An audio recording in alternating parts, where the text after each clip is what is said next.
So, we're back again. We got a couple more things to work on if you're trying to get your workout on without having access to any of your normal stuff. So, we got a couple things that you can do with a book, once again, or a couple other variations on other exercises. So we're going to start with some of the stuff that people don't usually do a lot of specific training for, even though they're very important. And we're going to start with some eye work. So being able to focus on something quickly, pretty important for climbing. And so we're going to start off with two books. And we just want with the books, we want to have some sort of print along the side, along the binding of it, so we have something to focus on. So what I'm going to do is I'm just going to end up holding one book out at different distances as time kind of goes on. And I'm just going to bring my eyes to look at the first letter on one side, and then bring my eyes to look at the first letter on the other side. I'm just going to shoot my eyes back and forth. And as soon as I can clearly focus on one of the letters, I'm going to move over to the other side. And as soon as I can clearly focus on there, I'm going to move back.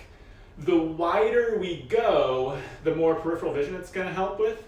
But also the big thing with training peripheral vision is if you have a tendency to frequently undershoot when you're reaching for something, like you're almost always coming a little short for it, working out on the peripheral vision can be really helpful for that. So after we do some of that, and we go back and forth, ideally all the way down through the letters, also feel free to mix it up. So instead of like normal reading, flip it upside down, work the different letters, start from bottom to top.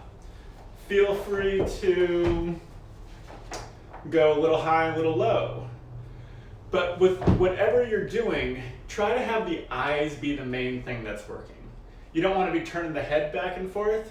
That's slow, it's not efficient. We want to work the eyes a little bit. After we've done some work with the eyes, maybe we'll do a little precision work with it. So, just like from a plank position or some variation, at different points, I'm going to get into a little bit of like a low crawl. I'm going to look, I'm going to try to touch a specific letter as accurately as I can. So maybe you'll see the first letter and you're going to try to reach and touch those letters. If you're going really quick, odds are you're going to be a little off on your accuracy. Not a problem, slow it down, work that way. After working on some of the eye stuff, let's go over some other things for a little bit of the stabilizers in the shoulders. So before we did a couple of curls and presses, and then we also did some of the serving tea with the book. This time we're going to work the lower traps and middle traps a little bit. So just coming off the floor, press out, bring it back, out to the side. Like we did before with the other stuff, feel free to stack them up a little bit. We're going to shoot for at least 8 per side on that.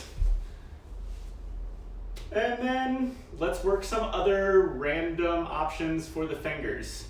So most of climbing is working what they call the extrinsic muscles, the muscles that start at the fingers but they're actually based in the forearm. But you do have some muscles that are contained within the hand themselves, the intrinsics. And they're more kind of flexing there or pinching together a little bit. And so to work that, we're just going to work pinches between the fingers. Make sure that you work your way through all of the fingers as you're going. You might want to do a bunch on one side and then a bunch on the other.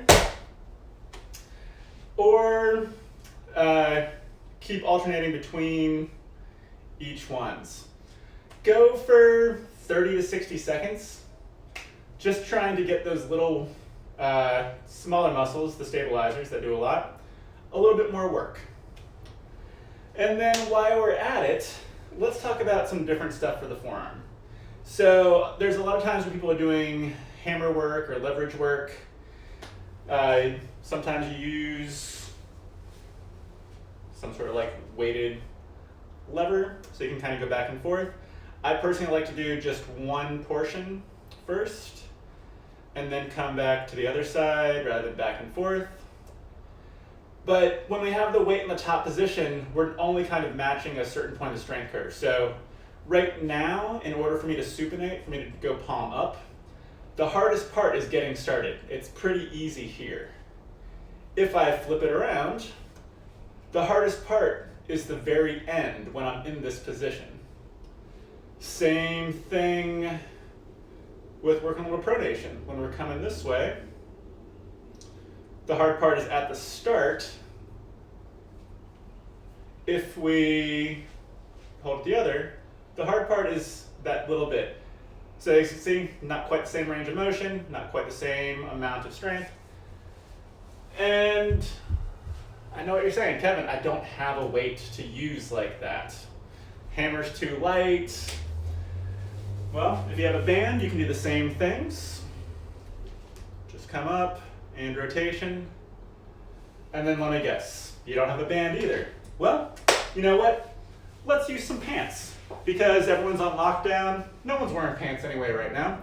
So just tie off the end, throw some weights. I have one I'm using for dinner later. And we can do the same rotation, back and forth. Obviously, you might need to load things up a little bit more depending on what you have. But, you know, a few more options for what you can do.